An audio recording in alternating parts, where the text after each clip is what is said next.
Ukulele শিখতে গিয়ে সাধারণত যে ভুলগুলা করে বা বলতে পারেন যে উকুলেলে শেখার যাত্রাটাকে আমি আজকে একদম শুরু থেকে পার্ট বাই পার্ট আপনাদের সামনে উপস্থাপন করব। সেটা দেখলে আপনি কোন অবস্থানে আছেন এই জিনিসটা আন্দাজ করতে পারবেন। সেখান থেকে আপনার লক্ষ্য কি যে কোনো ধরনের গান বাজানো, সেই লক্ষ্য পর্যন্ত যাইতে হলে আসলে আপনার সামনে এগোতে হলে কোন জিনিসগুলা শিখতে হবে বা কোন জিনিসগুলা এখনও আপনার কমতি আছে সেটার একটা ভালো ধারণা পাবেন। তো যদি আমি শুরু থেকে শুরু করি, প্রথমত এই যন্ত্রটা যেটা আমরা বাজাবো সেটার সম্পর্কে বেসিক ধারণা থাকা দরকার, সেটার কথা বাদ দিলাম। তার পরবর্তীতে আসে ধরা। আমরা যদি বলতে পারি যে এটা সঠিক ধরার নিয়ম, এই যে আমার ডান হাতের কবজি থেকে এই অংশটা আছে না, এটা থাকবে এখানে এরকম। আমরা বাজানোর সময় হাতের এই সামনের অংশটুকু শুধুমাত্র দুলবে, কি বলে কবজি থেকে এই যে এই সামনের অংশটুকু দুলবে, বাকিটা স্টেবল থাকবে। এর পরবর্তীতে বা হাত যেটা, সেটা বলতে পারেন যে এই জায়গাটা আছে না, এই জায়গাটা এখানে এমন, এই 2 নম্বর ফ্রেট, এই যে এরকম মাথাটা একটু উপরের দিকে আর পিকটা এভাবে এরকম করে, এই যে এরকম, এটা গেল ধরা। এর পরবর্তীতে আমাদের এখানের লক্ষ্য কি, আমরা যে কোনো ধরনের গান বাজাতে চাই, চলেন আসলে দেখি আমরা গান মূলত বাজে কিভাবে, তারপর দেখবো উকুলেলেতে আমরা গানটা বাজাতে পারি কিভাবে। এখন আসলে অনেকেই তাড়াহুড়োর মধ্যে থাকতে পারেন, ভাই দয়া করে চলে যান যদি আপনার এরকম কিছু থাকে। আমি আপনাদের সামনে জিনিসটাকে বিস্তারিত ভেঙে চুরে বোঝার চেষ্টা করব। আপনি যদি জিনিসটাকে বুঝতে পারেন, আশা করি আপনি এই শেখার যাত্রায় আপনার একটা রোড ম্যাপ ক্লিয়ার হয়ে যাবে যে আপনার আসলে কোন দিক দিয়ে যাইতে হবে। কারণ সেই অনুযায়ী আপনি দেখেন ভিডিওটা, আপনার জন্যই ভালো হবে। তো একটা গানের 2টা অংশ থাকে সাধারণভাবে, সবাই সেটা জানি, যে তাল এবং সুর। ভালো কথা। এখন উকুলেলেতে বাজাতে হলে আমাদের ওই যে গানের যে তালটা আছে না, সেটা আমাদের ডান হাতের কাজ হবে। গানের তালটা আমাদের ডান হাতের কাজ, এবং বাঁ হাতের কাজ গানটার সুর। তাল এখন সাধারণত বেশ কিছু তাল হয়, ধরেন আপনার 4-5টা, আরও অনেক তাল আছে আর কি। তো বেসিক আপনি যদি 3টা তাল বা 4টা তাল জানেন, মোটামুটি বলা যায় যে 90 বা 95 ভাগ গান আপনি বাজাতে পারবেন। ভালো কথা।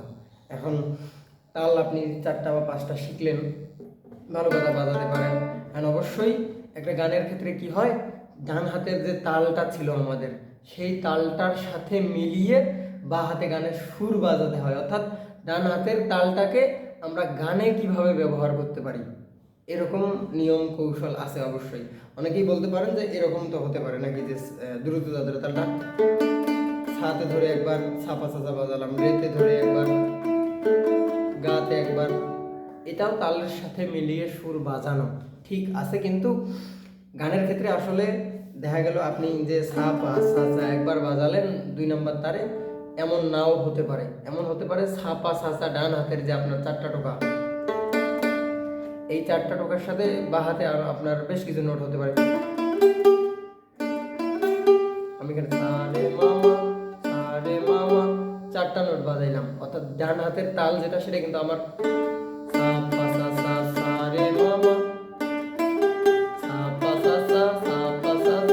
ডান হাতের তালের আমার বিন্দু মাত্র পরিবর্তন হয়নি। তাল তার নিজস্ব চলার ধরন গতিবিধি অনুসরণ করে চলতেছে, প্লাস আমি সেটার সাথে বাঁ হাতে গানের সুর বা নোট বাজালাম। প্রতিটা তালের ক্ষেত্রে তালের সাথে সুর বাজানোর, এরকম ভেঙে ভেঙে বাজানোর কিছু নিয়ম কৌশল থাকে।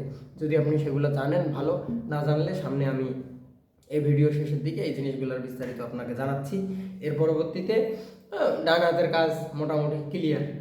যারা শুরুতে শিখতেছেন, বেসিক ক্ষেত্রে অনেক প্রবলেম হতে পারে, একটারে বাজাতে গেলে আরেকটারে লেগে যাবে, কি বলে বাঁ হাতে সঠিকভাবে ধরতে পারবেন না, ডান হাতে তালগুলো একবারে সঠিক হবে না। এগুলো হচ্ছে ফিজিক্যাল পার্ট, আপনার শরীর বৃত্তান্তি অংশের কাজ। কিন্তু আপনার উকুলেলে শিখতে হলে 2 ধরনের কাজের ব্যবহার হয়। একটা হচ্ছে মস্তিষ্কের, আমরা বলতে পারি যে সুরের সেন্স, সেটা হচ্ছে কি মস্তিষ্কের কাজ। আর ডান হাতে এগুলো প্র্যাকটিস করলে চলে আসে, আপনি ইউটিউব দেখে দেখেন বা অনেকখান থেকে তাল সারেগামা বাজাতে পারেন। অনেকেই আছে যারা ভিডিও দেখতেছেন যে তাল সারেগামা হয়তো বাজাতে পারে, কারণ তাল সারেগামাটাই কিন্তু শেষ নয়। যে তালটা বাজাতে পারেন সেটা আসলে গানে কিভাবে ব্যবহার হয়, যে সারেগামাটা বাজাবেন, পৃথিবীতে যত রকম গান আছে সেই সারেগামা দিয়েই হয়, কিন্তু আসলে কিভাবে, চলেন আমি আপনাদেরকে ছোট করে ধারণা দিই। হয়তো এক ভিডিওতে শিখাইতে পারবো না, জাস্ট ধারণা তো দিতে পারবো, আপনার একটা ক্লিয়ার ধারণা হবে। এখন সুরের ব্যাপারে আসি।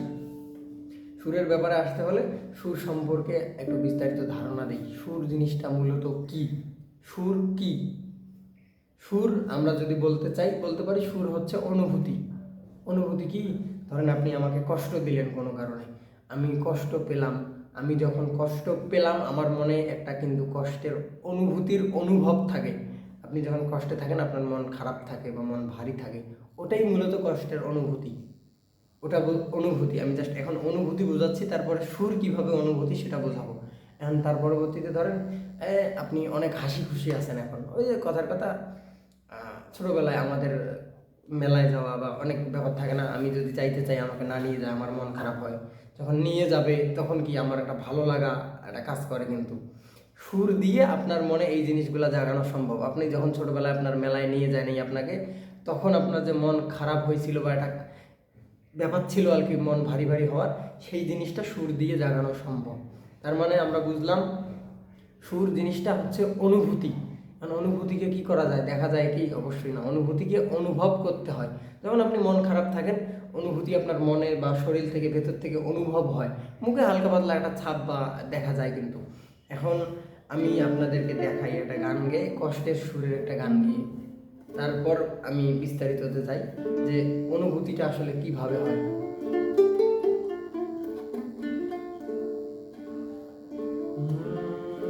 কাঁচা ধানে ঝড়ের ব্যথা, পাকা ধানে ময়ূর বন্ধু। কাঁচা ধানে ঝড়ের ব্যথা, পাকা ধানে ময়ূর। এখানে আমি যখন গানটা গাইলাম আমার মুখে কিন্তু একটা সেরকম ভাব ছিল। কেন?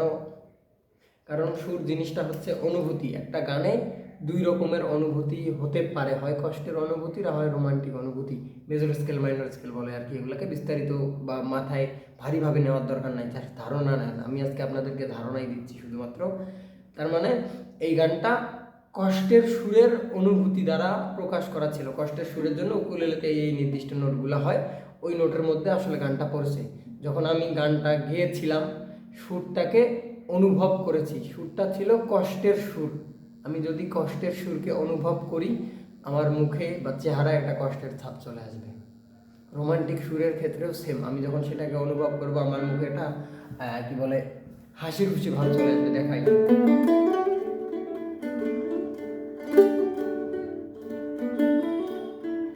হাই গো সোনা বন্দে কি দোষে কান্দাইলো, মধুর মধুর কথা কইয়া গো চিত্তে দাগা দিল। বাইরে মধুর মধুর কথা কইয়া গো চিত্তে দাগা দিল। এটাই ছিল আর কি ব্যাপারটা। আমার চেহারা একটা হাসি খুশি ভাব ছিল। এখন এখানে অনেকেই বলতে পারেন যে ভাই গানটায় তো মধুর মধুর কথা কয়ে চিত্তে দাগা দিল, যে কষ্টের কথা আছে। এখন গানের কথা আর সুর কিন্তু আলাদা, সম্পূর্ণই আলাদা। গানের কথা যতই কষ্টের কথা বলবো, আমি অনেক কষ্টে আছি, যদি সুর সুর কি আমরা এই যে গানের যে আসল সুর সেটা ছিল এমন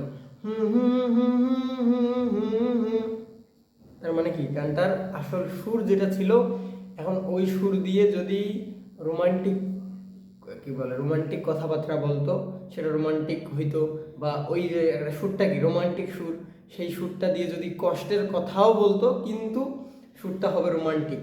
তার মানে কি সুর আমাদেরকে গানের কথার সাথে আমাদের মিল নেই, সেখানকার আমাদেরকে বুঝতে হবে বা সেখানে বুঝতে হবে সেটা হচ্ছে যে গানটার অনুভূতি বা সুর আসলে কি বলে।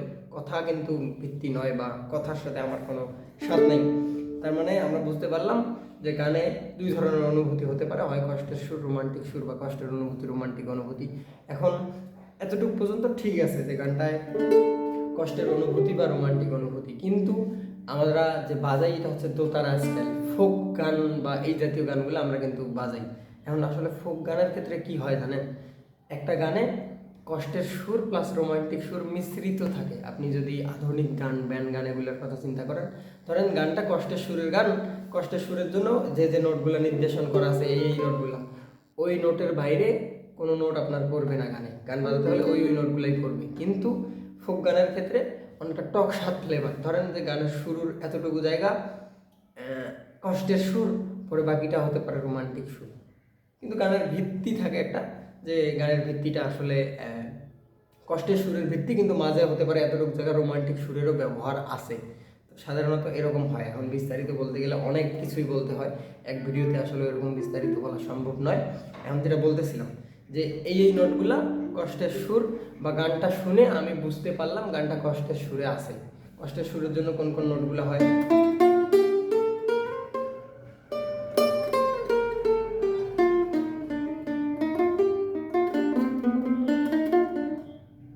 এই নোটগুলো হয় কথার কথা। এখন আমি যে বুঝতে পারলাম গানটা কষ্টের সুর, তার মানে বুঝতে পারলাম যে আমার গানটা এই নোটের মধ্যে আছে। এই নোটগুলোর মধ্যে আসলে গানের শুরুতে কোন নোটটা হবে, কোন লাইনে কোন নোটটা হবে, এটা আমি কিভাবে বুঝবো? এখন মেন প্রশ্ন কিন্তু এটা।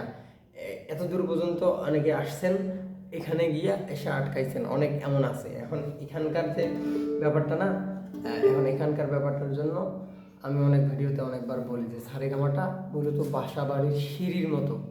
আপনি যে উঠানামা করেন না, যদি কি বলে একতলা বা দোতলায় উঠতে যান, তখন সিঁড়ি পার হয়ে আপনাকে কি একটা সিঁড়ির পর আর একটা সিঁড়ি ধাপে ধাপে উপরের দিকে উঠতে হয়। সারেগামাটা অনেকটা এমন, কেমন সেটা সা যেটা আমি উচ্চারণ করবো সা, সেটার থেকে রেড সাউন্ডটা বেশি। ধরেন যে এক ধাপ উপরে সা রে, তারপর গা মা পা ধা, এভাবে করে সুরগুলা উপরের দিকে যাচ্ছে আস্তে আস্তে। একটা গানে কি হবে, গানে মূলত সুরগুলা উঠানামা করে। ধরেন 1 নম্বর সিঁড়ি থেকে 5, 5 থেকে 3, 3 থেকে 8, কেমন সেটা? যেমন একটা গানের স্বরলিপি যদি আমি বলি, স্বরলিপি বলতে কি, ওই যে গানটা কি সারেগামা দিয়েই বাজে না? কারণ সুরটা যে বকুল ফুলের গানের সুর বা স্বরলিপি বা সারেগামাটা হচ্ছে সা রে মা মা গা গা রে সা। খেয়াল করে দেখেন, সা রে মা মা 1 2, তারপরে মা হচ্ছে 4 4 4, তারপরে 3। তার মানে কি সুরগুলো উপরের দিকে গেল আবার নিচের দিকে আসলো। এখন তার মানে সাটা আলাদা, রেটা আলাদা, গাটা আলাদা। আমি যখন এখন বাজাচ্ছি,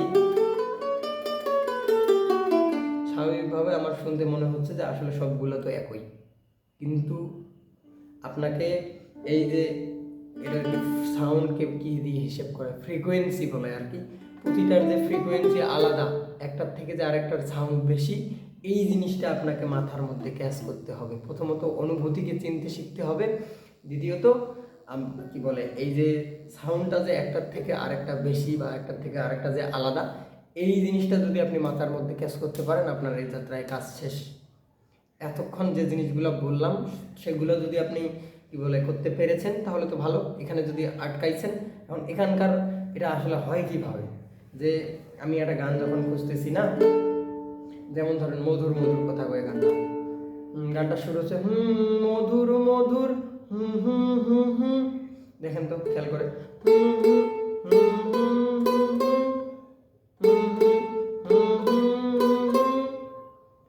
এই যে আমি যে হুমটা উচ্চারণ করতেছি এটার সেম। এখন আমি যদি এটার সাথে মিলাই,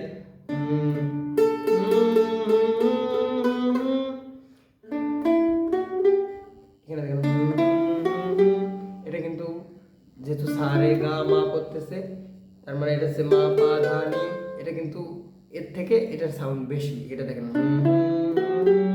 আর অরিজিনাল যেটা সুর, আমার গানের সুর কোনটা, অবশ্যই তার মানে এটা নয়।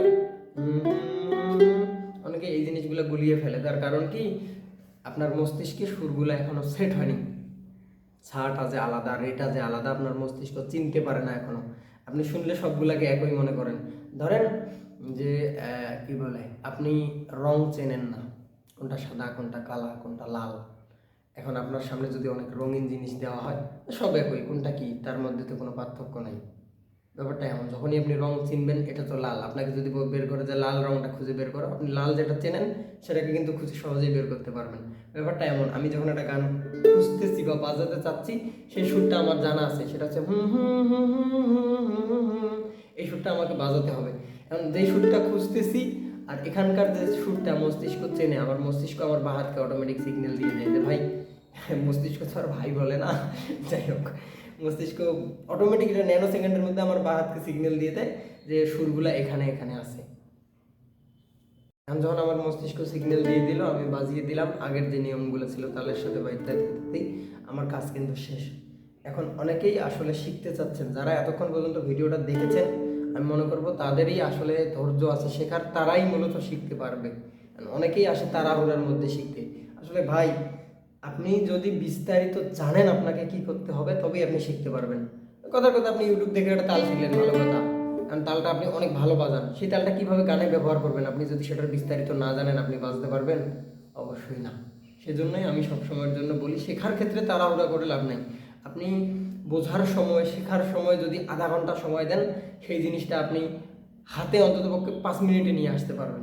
শেখার ক্ষেত্রে, জানার ক্ষেত্রে বেশি বিস্তারিত জানবেন, শেখার সময় আপনার অল্প হয়ে যাবে।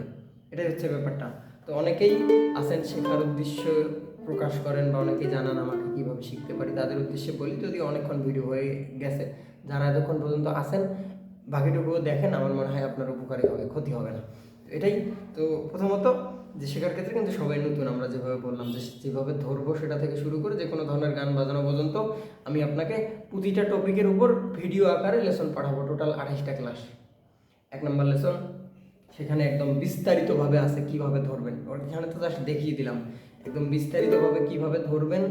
তারপর 2 নম্বর লেসনে টিউন করা, তার ওগুলো সুরে আছে কিনা, আমার যন্ত্রতে সুর নাই, আমি এটা দিয়ে সুর বাজাতে চাই, কেমনে সম্ভব, সেটা থেকে শুরু করে তাল, তারপরে কি বলে ওই যে যেটা বললাম তাল কিভাবে গানে বাজে, তারপর সারেগামা, তারপর সারেগামাটা কি, সুর জিনিসটা কি, কোনটা কষ্টের সুরের নোট, কোনটা রোমান্টিক সুরের নোট, কিভাবে আমি বুঝবো এটা রোমান্টিক সুর, কিভাবে আমি বুঝতে পারি কোনটা রোমান্টিক সুরের গান, কোনটা কষ্টের সুরের গান। এর পরবর্তীতে বিভিন্ন রকম প্র্যাকটিস আছে, এয়ার ট্রেনিং ইত্যাদির মধ্য দিয়ে আপনার মস্তিষ্ককে প্রতিটা সুরকে চিনিয়ে শেষমেশ একটা গান শুনলেই যাতে আপনি বাজাতে পারেন, এই রকম করে ভিডিওগুলো সাজানো আছে। টোটাল 28টা লেসন। তো দেখা গেল 1 নম্বর লেসনটা দেখলেন, যেহেতু ওখানে একদম বিস্তারিতভাবে আছে না, আপনারা বুঝতে সমস্যা হবে না। সমস্যা হবে কোথায়? একটা তাল বাজাচ্ছেন, সেই তালটা আপনি একবারেই হাতে নিয়ে আসতে পারবেন না, হয়তো বুঝতে পারবেন যে এই তারে টোকা দিতে হবে, কিন্তু একবারে তো আর হাতে আসবে না। তখন আপনি আমাকে দেখালেন, যখন প্র্যাকটিসে বসেন, আমি মোটামুটি সবসময় অনলাইন থাকি, যে ভাই 1 নম্বর লেসনে এই বলেছেন, এই বাজাচ্ছি, যদি একটা অডিও রেকর্ড করেও পাঠান না, আমি শুনে কিন্তু তৎক্ষণাৎ আপনাকে একটা নির্দেশনা দিতে পারবো যে এটা এতটুকু ভুল ত্রুটি আছে। আসলে অডিও ম্যাটার করে না। আশা করি আমি একটা ধারণা দিতে পেরেছি আপনাকে। আমি যে ধারণাটা দিলাম সেই জিনিসগুলো আপনার মধ্যে নিয়ে আসলেই যথেষ্ট। সেটা ভিডিও দেখে করেন, অডিও দেখে করেন, সেটা কিন্তু ম্যাটার করে না। শেষমেশ সেটাই বলি যে আপনি আমার সাথে থাকবেন, আমার নির্দেশনাগুলো অনুসরণ করবেন। এর বাইরে আপনাকে যে কোনো ধরনের গান বাজানো পর্যন্ত নিয়ে যাইতে যা লাগে, যতদিন লাগে, আমি আপনার সাথে আছি। এর থেকে আসলে বড় কথা হয় না। আর আমাদের এখানে প্রতি মাসিক কোনো ফি নাই, এখানে কোনো ধরা বাঁধা নিয়ম নেই। আপনার সময় সুযোগ অনুযায়ী আপনি প্র্যাকটিস করবেন, রেগুলার যতটুকু করে সময় পান সেই অনুযায়ী আপনার যতদিন লাগে আমি আপনার সাথে আসি। আমাদের কোর্সের জন্য কি বলে স্বল্প একটা ফি বা ছোটো একটা মূল্য রেখে সম্পূর্ণ জিনিসটাকে সম্পূর্ণ করা। আসলে টাকা দিলেই শিখতে পারবেন, এটা ভুল ধারণা। অনেকেই এটার কি বলে শিকারও হয়েছেন। তো যাই হোক, ভালো থাকবেন সবাই, দেখা হবে পরবর্তী কোনো ভিডিওতে।